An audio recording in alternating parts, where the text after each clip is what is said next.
En Vivir Felizmente le daremos voz a aquellos que han experimentado desafíos en su salud mental y han encontrado el camino del crecimiento. Cada historia nos recordará que no estamos solos en este viaje y nos inspirarán a buscar el equilibrio en nuestra propia vida. Todos hemos tenido episodios que nos han alterado nuestra salud mental, porque tu salud mental tiene que ser siempre lo más importante de todo. Bienvenidos. Hola, bienvenidos a un capítulo de Vivir Felizmente. Y estoy con una gran compañía. Hoy me lo robé literal de la consulta, al hospital y de todo lado, al doctor Daniel Quesada. ¿Cómo está? Hola, Silvia, ¿cómo vas? ¿Todo bien? Muy bien. Daniel Quesada, para mí, debo decirte, Daniel, que es uno de los cardiólogos que yo más aprecio en este país, un cardiólogo muy entregado a la educación médica.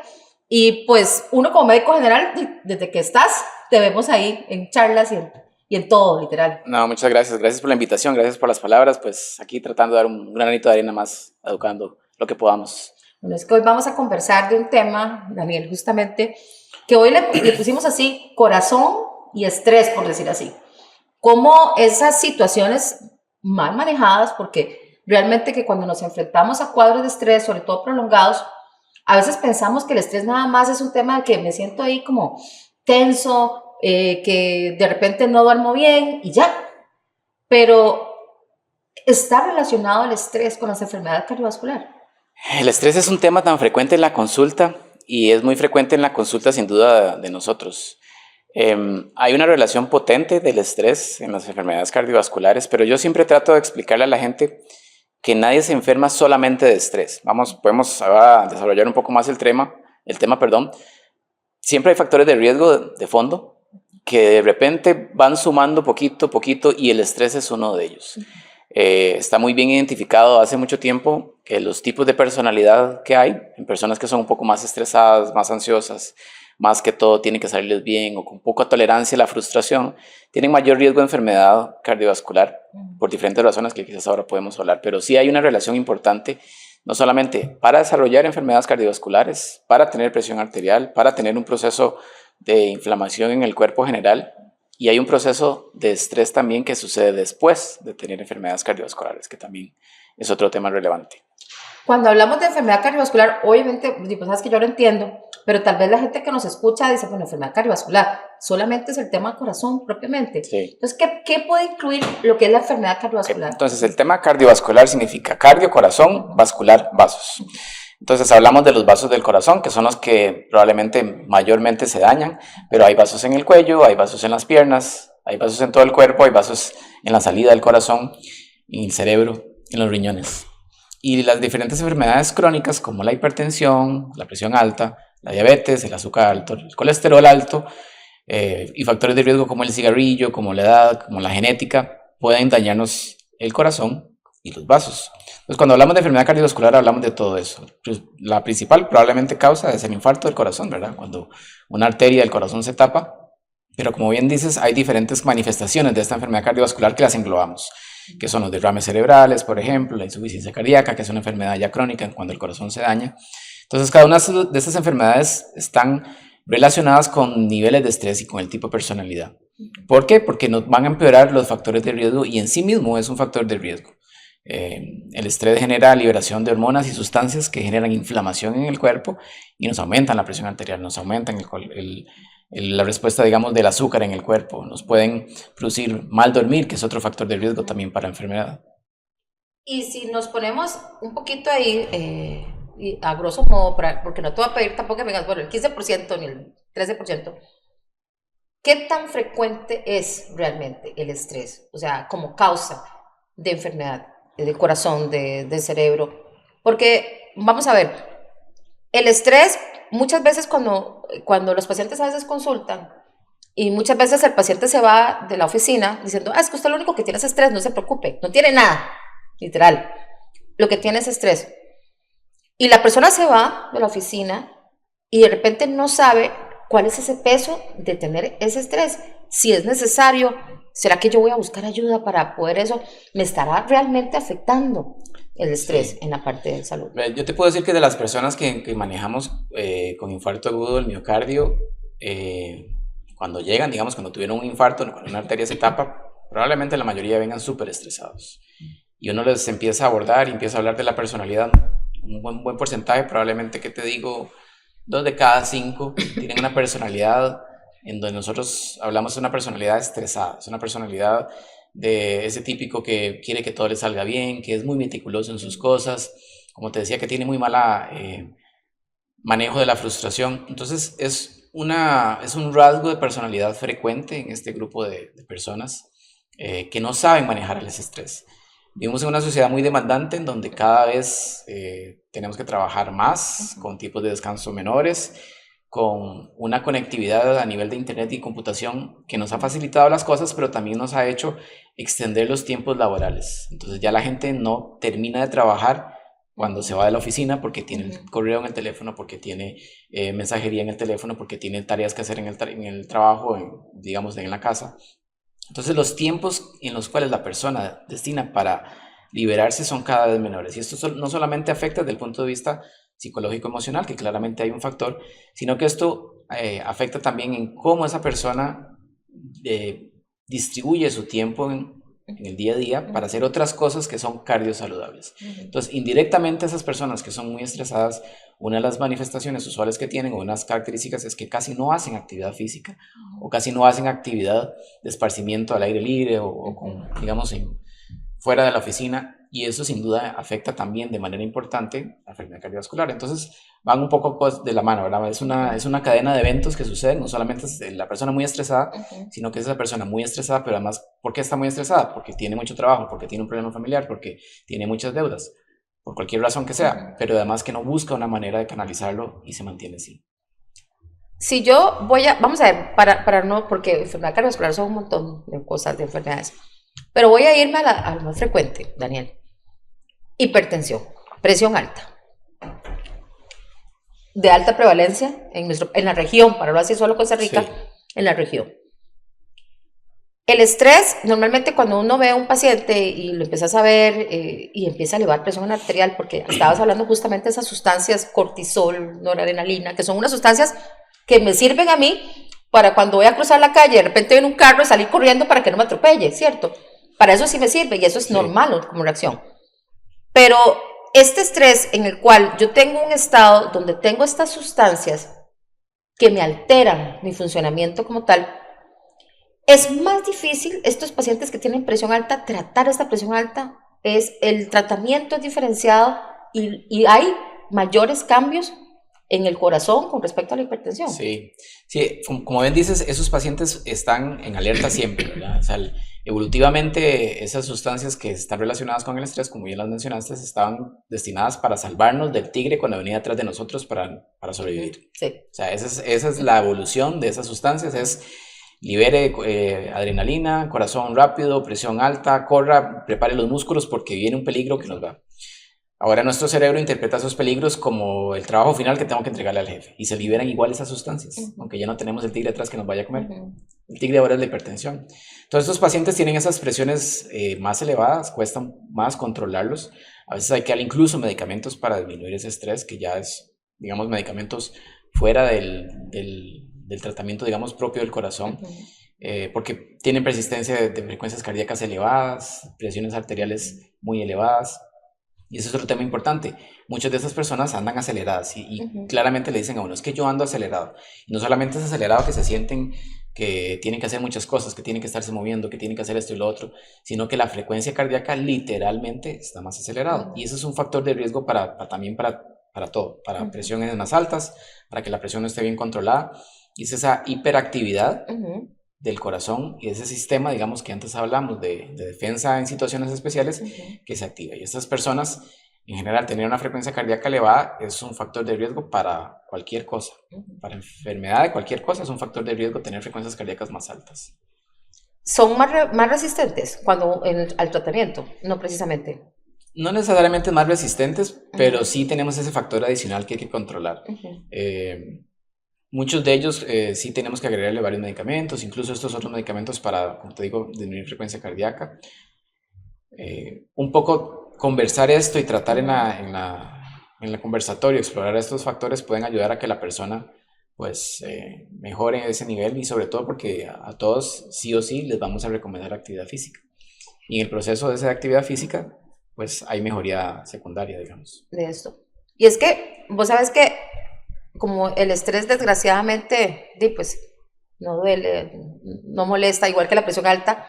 La presión alta, si doliera, todo el mundo consultara rápidamente y no tendríamos tanto problema, ¿cierto? Pero en el caso de estos pacientes, esta evolución me lleva precisamente, tengo presión alta, es una enfermedad que se debe tratar, que ojalá las personas de verdad cuando tengan esa elevación de presión hagan conciencia realmente de lo importante que es ese diagnóstico temprano y ese control temprano. ¿Por qué? Porque nos puede llevar al riesgo que nadie quiere, que es cuando ya tengo un problema en el corazón y ya empecé con el dolor de pecho. Ojo, y no, todavía no estoy hablando de infarto, estoy hablando del dolor de pecho. Uno de las situaciones que eventualmente me puede generar dolor de pecho, que llamamos nosotros dolor precordial, dolor de pecho porque estamos aquí para pacientes, sí, es precisamente eso. Me llevo una chicha, me llevo una cólera, me peleé con el jefe en la oficina, o no, lo que sea que me genere, me empieza a doler el pecho. Ahora, ese dolor de pecho obviamente tiene características, unos ahí pues más peligrosas y otros no tanto.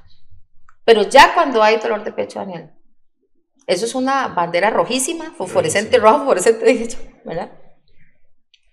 Sí, obviamente, además de fumar y además de todos los factores de riesgo, sí el estrés es un marcador importante en esa evolución del dolor de pecho a infarto. Sí, a veces es el desencadenante, como bien dices. Eso está en el conocimiento, digamos, popular, de que el vecino, que don Juan, que el tío, que es que se lleva una impresión y se infartó. Y no es raro ver, es que estaba viendo el partido de X y la emoción estaba tan grande. Y a veces suena como algo como anecdótico, pero hay evidencia que sí, hay evidencia que sí. En los diferentes desastres naturales que ha habido en la humanidad, terremotos, huracanes, hay varios estudios que después del huracán o durante el periodo digamos, del temblor, un proceso, digamos, natural extraordinario en alguna ciudad, eso aumentaba el riesgo. Y de hecho hay un estudio muy interesante que fue realizado durante el tiempo del Mundial de Alemania.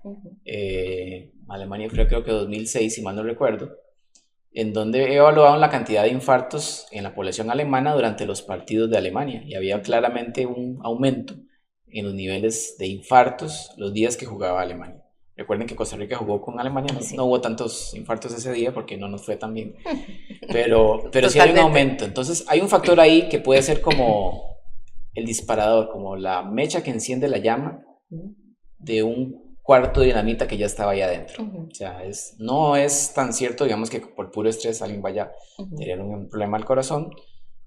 Como te digo, tiene que tener algo más, aunque hay ciertas enfermedades, específicamente una que puede estar muy relacionada con el estrés, solamente estrés, que es el que le llaman el corazón roto. Ese te iba a preguntar justamente. Ajá, que ahorita podemos hablar si quieres de él.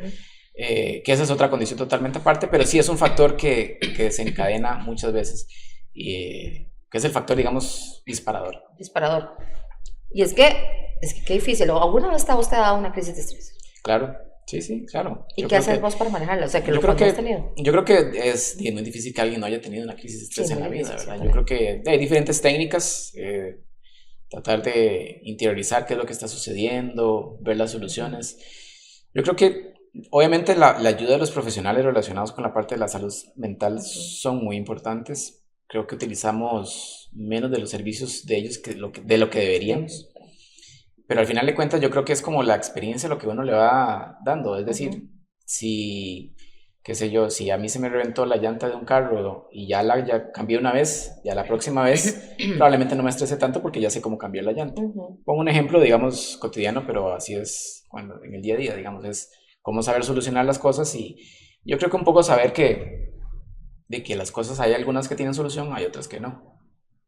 Ahora, dentro de ese marco de síntomas o de evolución de enfermedad, ¿hay diferencia entre hombre y mujer? O sea, de repente el hombre desarrolla más rápido de enfermedad, o de repente la mujer es otra historia. O sea, hay un comportamiento diferente en géneros. Digamos, en cuanto a la enfermedad cardiovascular son bastante similares. Siempre ha habido este mito de que la enfermedad cardiovascular es más frecuente en hombres, pero si uno evalúa los números totales, en realidad no es así. Hay un periodo y una ventana, digamos, de gracia, por decirlo así, en cuando la mujer tiene todavía sus estrógenos naturales funcionando, en donde les brinda cierta protección durante ese tiempo. Pero el hecho de ser mujer también las expone a otros factores y a otras enfermedades cardíacas que los hombres no tienen, muy relacionadas durante el embarazo y también muy relacionadas durante el periodo de la reproducción. Entonces, en términos generales globales, si hablamos de enfermedad cardiovascular, son bastante similares los hombres y las mujeres. Lo que pasa es que la enfermedad en la mujer se presenta un poquito más tardía y hay diferentes factores que uno puede pensar por qué.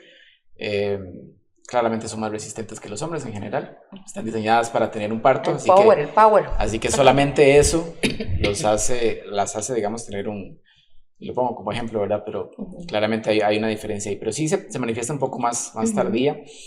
Lo que uno ve quizás es que por diferentes razones que tal vez no valga la pena como mencionar ahorita, sociales, culturales, la mujer es como más tranquila en su forma de ver las cosas casi siempre. Es como nuestra familia latinoamericana está basada en una mujer usualmente. Es la madre, es la abuela, aunque somos un pueblo probablemente machista, pero el seno de la familia, digamos, y lo que une a esa familia usualmente es una mujer. Es la madre, como te digo, es la abuela. Entonces quizás eso les brinda esa facilidad de lidiar con situaciones estresantes un poco diferentes que el hombre, que es como un poco más explosivo, más colérico, más aunque hay de todo, ¿verdad? Hay mujeres también explosivas, coléricas y que no saben manejar el estrés, igual hay hombres pues más cuerdos, pero eso es lo que quizás uno ve, digamos, en la forma en cómo enfrentan eso, y yo creo que entre los otros factores probablemente sea uno de esos. Bien, ahora evolucionamos, ya teníamos dolor de pecho, ahora vamos, resulta y sucede que me infarté, ¿verdad? El infarto, bueno, empezando por el dolor de infarto, porque el dolor de infarto, precisamente, cuando uno lee los libros de medicina, dice, es una sensación inminente de muerte. Y yo imagino, espero yo no llegar por ahí, pero yo imagino que cuando uno sabe que usted está ingresando a un hospital y que sabe que tiene un dolor de pecho y que debe ser espantoso el dolor, y que llegas a una sala de shock con aquellas luces y aquí todo el mundo encima de uno, y yo me imagino que uno como persona debe pensar, me voy a morir, tengo chance de morirme aquí, pasa uno, seguro ve la vida, así como, ¿verdad? En un minuto ve todo, ¿verdad? Exactamente. Eso, de solo pensarlo, da susto. Entonces, ese paciente que ya ingresó por ese cuadro, hablamos precisamente antes de empezar el podcast, el estrés que me produce haber tenido un infarto y ahora, ¿qué hago con mi vida? Sí, el momento, digamos, la mayoría de los pacientes recuerdan ese momento y te lo describen a la hora que estaban haciendo, incluso si uno les preguntara qué ropa tenían, probablemente la mayoría te lo puede describir. Por eso es un momento que les marca mucho la vida, a un buen porcentaje. Hay otros que no, que el dolor es ahí medio poquito, o que no le dan tanta importancia, y esos son los que nos llegan muy tardíamente, ¿verdad? Desgraciadamente. Pero la gran mayoría recuerdan el momento muy claramente, porque es un dolor muy intenso, muy estresante, y hay un buen conocimiento en la población que si a mí me duele el pecho y me duele mucho, probablemente me estoy infartando. Y entonces y la gente sabe que uno se puede morir por un infarto. Entonces eso les genera mucho estrés. Y les genera mucho estrés durante la hospitalización.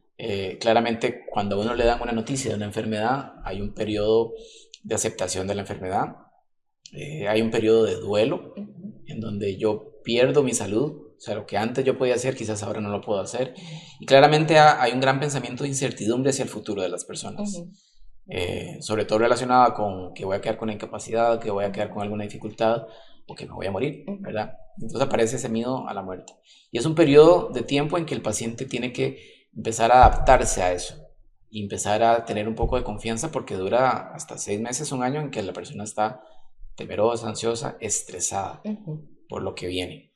Entonces hay diferentes maneras de cómo lidiarlo. Pues obviamente el consejo médico es muy importante, de poder explicar al paciente cuál es la perspectiva, cuál es su riesgo, pero también la actividad física y los programas de rehabilitación cardíaca después también son fundamentales para que estos pacientes logren manejar esto, y incluso algunos van a ocupar alguna terapia, ¿verdad? Ayudarles porque es una situación, digamos, que les preocupa mucho.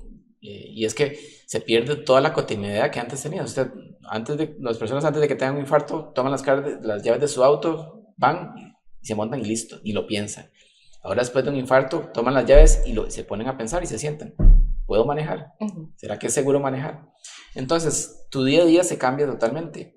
Y puede ser que él físicamente no sienta nada después del infarto, que no se sienta cansado, que no tenga dolor de pecho. Pero mentalmente hay una pérdida de esa salud que les afecta y les puede afectar mucho. Y eventualmente cualquier sintomatología de repente también se vuelven más sensibles en ese sentido, ¿verdad? O sea, ya me va a dar otro, Estar en esa incertidumbre. Claro. Después de un infarto, cualquier molestia que sientan del cuello a la cintura, se van a asustar, cualquiera que sea. Y probablemente lo sintieron quizás antes, pero nunca le dieron importancia, quizás por otras cosas, porque obviamente hay otras razones de sentir molestias ahí, pero ahora les genera mucho más, de nuevo, estrés que tengan eso. Entonces es un poco explicarle al paciente, que ellos vayan conociendo su cuerpo, vayan sabiendo cuáles son los síntomas de alerta, cuáles no son síntomas de alerta, para que puedan ir manejando esos niveles y poder tratar de retomar la vida lo más normal que se pueda. Hablábamos precisamente también esa parte de esta vida de que se pierde lo cotidiano. Y digamos, a ver, si a mí me da un infarto, Daniel, y tengo mi esposo, a mí me daría un susto tener intimidad con mi esposo. Porque yo, en una que va y una que viene, me vuelvo a infartar. Sí. Entonces, eso, los pacientes le da miedo, inclusive yo estoy segura que más de uno le pregunta, bueno, ¿y puedo o no puedo? Claro. Y esta parte, porque esto genera inclusive disrupción en un matrimonio. Sí, es un tema complejo, es un tema que no siempre se toca a veces, o que no siempre se evalúa. Te puedo decir que probablemente en la mayoría de los programas de rehabilitación cardíaca hay una charla específica de eso. Estoy casi seguro que en la mayoría de ellos hay. Dentro de la consulta médica nosotros deberíamos tratar de abordarlo para liberar estas dudas. A veces por diferentes razones no se toca, pero es una duda súper válida que nos la preguntan con mucha frecuencia. En términos generales, la mayoría de los pacientes van a poder tener relaciones sexuales con su pareja después de un infarto. Son pocos los que no. Y hay otro tema, ¿verdad?, que es relacionado con eso, que es la disfunción sexual, que también va muy de la mano, y es la famosa necesidad de utilizar X o Y pastillita que nos ayude durante la disfunción sexual, que les da también mucho temor. Entonces, también probablemente la mayoría de los pacientes van a poder utilizarla. No es cierto que esas pastillas producen infarto, que eso es importante mencionarlo. Eso es un mito que hay, eso es un súper mito, sí. No es cierto que están prohibidas en pacientes que hayan tenido un problema en el corazón. Hay algunos pacientes que no la van a poder tomar, hay algunos pacientes que van a tener que tener una precaución, pero no son la mayoría. Entonces esto hay que abordarlo y los pacientes tienen que tener la confianza de preguntarle a su médico, sea hombre o sea mujer, que eso es también algo que hay que desmitificar. Porque muchos me dicen, es que doctor, se lo pregunto a usted porque la otra doctora era mujer. O al revés, es que doctor, a usted me da más confianza por ser mujer. Bueno, si le da más confianza ser hombre o mujer, aproveche, digamos, ese momento de confianza, pero sepan que es algo súper frecuente que se tiene que preguntar y que es una duda súper válida que no debe por qué inhibirlos a hacer la pregunta. Ahora que estaba mencionando el tema de la rehabilitación, y lo voy a acotar acá, si bien es cierto, vivir felizmente es muy asociado a la parte mental, pero yo creo que también es una parte muy informativa. Esto de rehabilitación cardíaca, hay en todo el sistema, vamos a ver, porque dice, no, seguramente tengo que pagar un montón de plata para rehabilitación cardíaca. ¿En todos los hospitales hay rehabilitación o en algunos? En nuestro país la mayoría de hospitales tienen rehabilitación cardíaca. Te puedo decir que pueden haber así a ojo de buen cuero, cerca de 12 o 10 instituciones en el país dentro de la seguridad social, que brindan el servicio de rehabilitación cardíaca.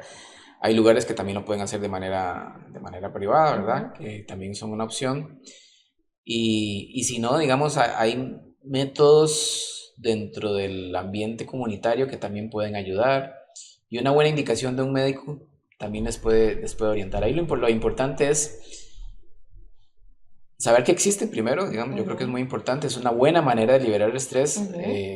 Claramente, como habrás visto, he mencionado el tema varias veces. Yo soy un fiel creyente de los programas. Trabajo en un programa de eso, entonces obviamente tengo ahí un sesgo de opinión, puede ser. Pero uno ve a los pacientes, se arman grupos, hablan entre ellos, se genera un chat de mensajería. y los pacientes siguen viéndose, siguen reuniéndose, les ayuda mucho a hablarse entre ellos, porque de repente a uno le da un infarto y uno está solo en la casa con la pareja, con la esposa, con la esposa, con los hijos, y uno siente es que mi mundo se acabó, es que ya no puedo hacer nada, es que esto me pasó a mí, pero usted no se da cuenta, uno de repente abre y saluda al vecino y resulta que el vecino también tuvo, que el tío también tuvo. Y esta comunicación también les ayuda mucho, les ayuda mucho a tener confianza, a saber que sí, es algo que desgraciadamente le sucedió, pero que no necesariamente es el fin del mundo, que hay maneras de llevarlo, que hay maneras de solucionarlo y que hay opciones, muchas opciones de tratamiento para vivir mejor. Para vivir mejor. Bueno, y esto estamos hablando de estrés, pero también depresión. Yo imagino que también es otra patología también que se puede presentar en esos pacientes. Claro, muchos de ellos se deprimen, requieren apoyo psicológico, muchos vienen muy afectados, muchos en la parte física están limitados, pero es un problema mental de miedo. Es decir, digamos, usted les hace una evaluación física, orgánica y médicamente, o sea, su corazón no está mal, las arterias están ya funcionando bien, pero ellos dicen que no pueden trabajar, que no pueden hacer esto. Y muchas veces es mentalmente que están, digamos, como derrotados, que todavía no se han levantado del golpe que tuvieron físico, que les afectó, digamos, en la parte mental y que les genera ese importante, digamos, estrés. ¿Qué cosas? Porque yo estoy segura que si yo lo pongo a escribir un libro, debe tener un montón de anécdotas que has tenido en tus pacientes. Pero ¿cuáles de esos testimonios de pacientes que han tenido un evento a vos te han llamado más la atención, por ejemplo? Y esto te lo pregunto sobre todo porque de repente hay alguien que se siente identificado, de repente, ¿verdad? Con alguna situación ahí, ¿verdad? Que ha tenido. Sí, quizás narrar lo que sucede después. Yo siempre, hay dos tipos hay varios tipos de pacientes cuando llegan a la consulta. Hay unos tipos de pacientes que son los militares, que digo yo, que me infarté y ahora sí, no como nada de azúcar, no me como ni medio pan, ni media borona, no voy a tomar, voy a hacer ejercicio un montón, voy a ponerme... Y están súper estresados por cumplir metas, por cómo tengo el colesterol, por cómo tengo la presión. Y eso les genera una gran cantidad de estrés. Y la familia se pone súper vigilante. Historias como de que van a quedar, como que no los dejan salir, como que ya no los dejan manejar, aunque médicamente lo pueden hacer. Situaciones como que hasta vigilancia con dispositivos ocupan tener. Entonces esto limita mucho a los pacientes, les genera una dificultad, digamos, para hacer sus cosas y de gente, digamos, que es funcional, ¿verdad? Gente en edades, digamos, todavía productivas del punto de vista personal y laboral, que los tienen ahí súper limitados. Y después están los otros muy relajados, que apenas se toman el tratamiento, que ni se toman las pastillas, los que fuman y ni dejan de fumar, y que más bien esos es como todo lo contrario, ¿verdad? Que no tienen esa interiorización del problema que están teniendo, o que tuvieron y quizás son los que nos dan un poquillo más de problemas a veces. Esos militares, yo siempre trato de hablarles, es muy bueno ser, digamos, disciplinado, disciplinado, sí, disciplinado es una buena palabra, pero lo que a veces pasa es que les dura 6 meses, un año.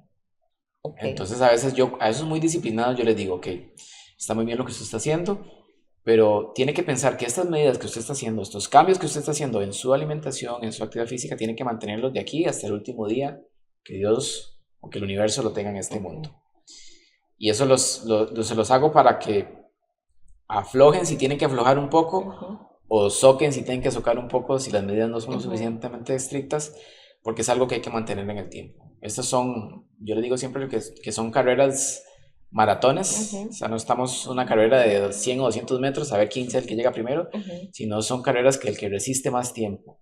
El que resiste más tiempo que manteniendo su estilo de vida saludable, manejando el estrés, que es lo que nos trae hoy a hablar. Entonces es un poco lo que uno se encuentra en la consulta el día a día. Si yo tuviera que ponerte a hacer una lista de, vamos a ver, ¿qué tengo que hacer yo para tener un corazón sano? ¿De acuerdo? ¿Vos qué me darías de esa lista? Doctor, necesito un checklist para mi corazón sano. Bueno, número 1, ser feliz. Y aunque suene así muy poético, muy romántico. Poético, cliché, cursi, a veces podemos decir. Pero esa es la verdad. ¿Qué significa ser feliz? Significa que usted esté contento con lo que esté haciendo en su vida diaria. Eso hace que usted no esté estresado. ¿Y por qué usted está contento? Porque usted logra hacer un balance entre el trabajo, y entre digamos, las actividades de entretenimiento y de familia. La familia es súper importante en esto. Los pacientes que viven solos y que no tienen esposa o esposo o pareja fija tienen mayor riesgo de tener enfermedad cardiovascular y mayor riesgo de morir, digamos, antes que los que sí la tienen. Y eso ya está súper documentado. Me tengo que apurar entonces a conseguir una pareja, porque con eso que me estás diciendo ya me preocupaste. Pareja o alguien cercano. Ah, bueno, muy bien. Es alguien cercano, digamos. Es alguien que esté ahí, o sea, que no vivan, digamos, que solos. Ok. Y el apoyo, digamos, de la familia es muy importante. Yo creo que esa es una de las principales cosas que hay que tener. Hay que saber cómo están los números, que es la siguiente recomendación que yo le daría. ¿Qué son los números? Saber cómo está mi presión arterial. Es muy frecuente que la gente que se tome la presión hasta que sientan algo. Es que me duele la cabeza y me tomé la presión. Es que sentí esto y me tomé la presión. No hay que esperar que sentir algo para tomarse la presión. Hay que tomarse la presión antes. Antes. Y es que eso, mira, es que eso es un tema, porque yo tengo pacientes muchos que llegan, fui a donar sangre y no pude, doctora. Yo, ¿por qué? Porque tengo la presión alta. Sí.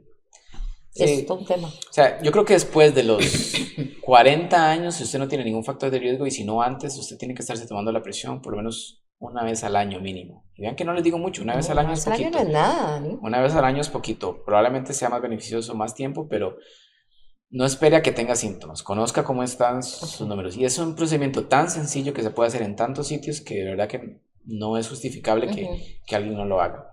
¿Cómo está su colesterol? Igual. Exámenes de sangre una vez al año, azúcar, colesterol.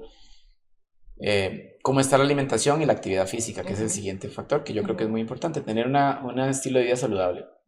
Esto da para hablar en una charla completa y obviamente hay alimentación, un nutricionista es la mejor persona que puede hablar de esto, pero hay cosas que son muy, muy intuitivas y la gente lo sabe. La gente sabe que esa comida cargada de manteca, frita, probablemente no sea buena. ¿Que de vez en cuando se puede comer una? Sí, se puede. De vez en cuando se puede, de vez en cuando se puede, pero hay que tener un balance y es que de vez en cuando la gente dice, sí, es que cada cuánto come, y todos los fines de semana, todos los sábados me como un pollito, o me como un chicharroncito, o me como alguna comida, un chifrijito, sí, pero eso ya es muy regular, digamos, eso, ahí hay que tratar de balancearlo, la alimentación no es mala lo que yo me coma hoy a las mediodías, sino es mala lo que yo me como durante toda la semana, y eso es lo que la gente tiene como que evaluar bien. Y en las personas que tienen síntomas, ahí sí definitivamente la recomendación es consultar. Dolor de pecho, falta de aire, palpitaciones, sensación que el corazón va rápido, que va irregular, son algunos de los detalles que nos dan alguna alerta. Y ya casi terminando, porque cuando empezamos a decir media hora vamos a hablar tanto, sí, y se nos va el tiempo así, ya casi terminamos este podcast. Pero yo no me puedo ir, o sea, no me puedo dejar salir de este podcast sin hacer una acotación importante sobre la mujer y el corazón. ¿Por qué lo digo? Bueno, porque las mujeres no nos morimos de cáncer, nos morimos de enfermedad cardiovascular. Y yo todavía siento, Daniel, que estamos un poco vacíos en esa información. Y uno trata de informar, nosotras mujeres tenemos factores de riesgo diferenciados, podemos decirlo así, con respecto a los hombres, y no porque somos más importantes, sino porque embarazo, presión alta en el embarazo, diabetes estacional, hipotiroidismo, síndrome ovario poliquístico, es frecuentísimos. Entonces yo sí quería esa acotación hacia la enfermedad cardíaca en la mujer, la importancia que tiene. Yo creo que el argumento que das de inicio para esta pregunta es súper válido. La mujer no se muere de cáncer. Y quiero aclarar esto. Claramente el cáncer de mama es una de las principales, o sea, probablemente los 3 primeros lugares de muerte en las mujeres. Sé que hay muchas mujeres que han sobrevivido, sé que hay muchas familias dolientes porque alguna familiar lo perdieron, pero no es la principal causa. Hay una excelente campaña de concientización sobre el cáncer de mama, que eso es un trabajo que se ha hecho muy exitoso. Y secundaria a esa campaña, yo quisiera, digamos, que la mujer también se preocupe por su corazón, porque detrás del pecho está el corazón y esa es una de las principales causas. Entonces, la mujer se expone a cosas diferentes que el hombre y, como antes decíamos, tarda un poco más en desarrollar esa enfermedad cardiovascular. Y hay ese mito de que la mujer no tiene enfermedad cardiovascular o que los estrógenos la protegen o que incluso los estrógenos tomados después de la menopausia la protegen. Y eso es algo que está ya claramente identificado que no es así. Entonces, Una de las ventajas que tienen las mujeres, a diferencia de los hombres, es que por su salud reproductiva femenina, con regularidad más que el hombre, visitan a un médico, que es o su médico general primario o su ginecólogo, para hacerse el Papá Nicolau, para hacer las evaluaciones durante embarazo. Ese es el mejor momento, o es uno de los buenos momentos para hacer una evaluación integral. ¿Y qué es? Decirle al médico en su momento que va a hacer el Papá Nicolau, hágame un colesterol, por favor, hágame un azúcar, por favor, tómeme la presión. Y eso, digamos, quizás la mujer lo tiene muy bien estructurado y en eso es más disciplinada. El hombre, en realidad, hasta que le pasa algo, no consulta. Es raro el hombre que consulte de manera regular. Pero la mujer, por esto que te digo, de que se embaraza, tiene que ir al ginecólogo, tiene esa oportunidad. Y yo creo que es de mucha importancia que se eduque ahí a la mujer y que la mujer sepa que es un portal para que se haga esa evaluación. La mujer se infarta igual que el hombre, tiene complicaciones igual que el hombre, en el sentido, digamos, que no es que sea menos, o sea, igual les pasa, con ese agregante, ¿verdad? Que es eso, digamos, si usted tuvo un embarazo y tuvo presión alta durante el embarazo, ojo, eso es un factor de riesgo para tener enfermedad cardiovascular a futuro. No es simplemente algo que sucedió con el embarazo y cuando ya nació el bebé, se acabó el problema, no. O sea, su cuerpo respondió de una manera irregular durante el embarazo a la presión y eso quiere decir que su cuerpo tiene, digamos que, un mal funcionamiento en cuanto al control de la presión y eso le aumenta el riesgo de tener enfermedad. Otra de las condiciones es las enfermedades autoinmunes, las de tiroides, son más frecuentes en las mujeres y eso también aumenta el riesgo de tener enfermedad cardiovascular.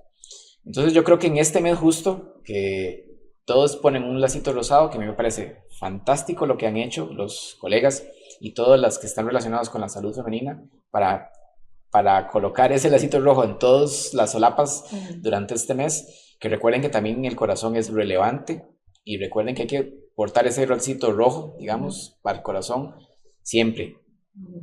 Me parece, yo le pondría campaña a los tacones rojos.